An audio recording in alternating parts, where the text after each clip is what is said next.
When you look at companies like Tesla and SpaceX, you kind of have to wonder, is their founder just operating on a different level? I mean, how does one person manage to fundamentally change multiple industries all at once? Well, let's get into it, because the answer is way simpler and honestly more accessible than you might think. It's the big question, isn't it? You see rockets landing themselves, electric cars that are faster than supercars, and it all comes back to one guy's vision. So what is it? Some kind of secret formula? Is he just a genius? Well, according to the man himself, the secret isn't a secret at all. That's it. Seriously, that is the starting point. Not some fancy degree in aerospace engineering, not a lifetime spent in the car industry. Just a massive appetite for reading and this core belief that you can pretty much learn anything if you just pick up the right books. So, which books were they? What gave him the fuel to build the future? Okay, so first things first, you've got to build the philosophical foundation, right? Before you can figure out how to change the world, you have to figure out why it's even worth changing in the first place. And for Musk, that whole journey started, maybe not so surprisingly, with science fiction. And this is where it gets really interesting. On one hand, you've got The Hitchhiker's Guide to the Galaxy. This book taught a young Musk that the hardest part isn't finding the answer, it's asking the right question. That shaped his whole philosophy on life. And then, on the other hand, you have Isaac Asimov's Foundation series, which gave him his mission, this grand idea that for humanity to survive long-term, we have to become a multiplanetary species. One book shaped his philosophy, the other shaped his life's work. So, you've got your mission. Now what? How do you actually build this stuff to make it happen? This is where Musk's approach gets, well, pretty radical. He didn't just go out and hire a bunch of experts. He decided to become one by breaking down problems to their absolute basic truths. It's a method that was powered, you guessed it, entirely by his reading. Just let that sink in for a second. The person who completely upended the space industry literally taught himself rocket science. He didn't wait for a diploma or for someone to give him permission. He just started reading, working from this belief that the fundamental laws of physics are out there for anyone who's willing to put in the work to learn them. And he had a clear method, a simple three-step process you see right here. First, he goes straight to the fundamentals, the absolute core principles of how the physical world works. Step 2, he dives into the history of the field. He wants to know what worked, what failed, and why. And then finally, armed with all that deep knowledge, he can lead his teams of experts by asking way better, way more challenging questions. And these weren't just any books. They were his tools.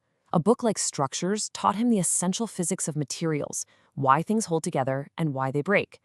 Then Ignition gave him this incredible, messy history of rocket fuel innovation. See, by understanding these first principles, he could walk into a room and challenge assumptions that had been around for decades.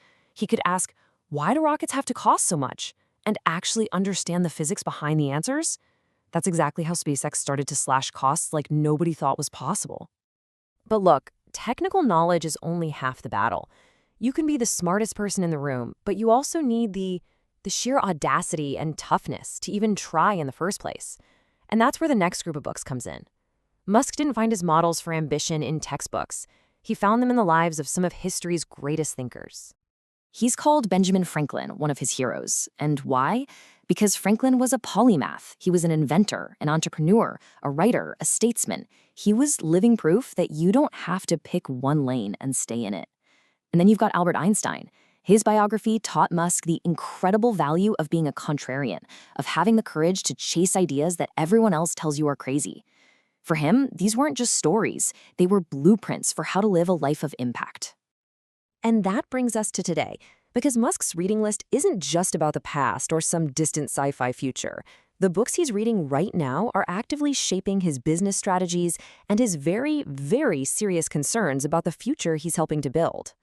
You can really see these two powerful competing forces in his mind right now. On one side, you have Zero to One, by his old PayPal co-founder Peter Thiel. That book reinforces this drive to create something brand new, to go from 0 to 1, not just 1 to N. But then, that ambition is balanced by a book like Superintelligence, which is this stark warning about the risks of artificial intelligence. That book had such a profound impact on him that it led directly to his involvement in founding OpenAI and Neuralink, his attempt to make sure humanity has a fighting chance in a world with AI. So, at the end of the day, here's the crucial point. For Elon Musk, reading is not a passive hobby. It's an active process. It is literally the conversion of knowledge from books into the energy you need for ambitious, world-changing action. It is rocket fuel for the mind.